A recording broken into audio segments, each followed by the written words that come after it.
গ্রামে কিন্তু শীত পড়ে গেছে। আসসালামু আলাইকুম এভরিওয়ান। সবাই কেমন আছেন? আলহামদুলিল্লাহ আমি ভালো আছি।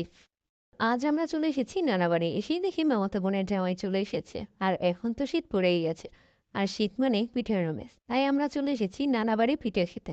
মামি আর কোনো পিঠা বানাতে পারুক আর না পারুক, বাবা পিঠাটা খুব ভালোই বানাতে পারে। তাই আমরা মামির হাতে বাবা পিঠা খেতেই চলে এসেছি।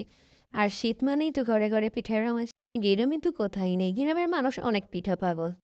আর গ্রামে রান্নাঘরে বসে চুলার পাশে বসে গরম গরম পিঠে খাওয়ার মজাই আলাদা। মামি আমাদের জন্য আরো দু ধরনের পিঠে বানিয়েছিল। একটা ছিল ঝালকুলি, একটা ছিল মিষ্টি কুলি।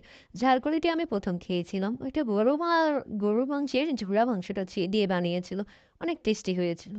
আর আমার পছন্দ ছিল ভাপা পিঠা। আমার শীত আসলে ভাপা পিঠা খেতেই হবে। আর শীত আসলে আমি কোনো পিঠা বানাক বা না বানাক আমার জন্য ভাপা পিঠাটা বানাবে। আমার ভাপা পিঠা খুব পছন্দ। আম্মু মামিকে ঝালকুলি আর মিষ্টি কুলি পিঠা বানাতে সাহায্য করেছে।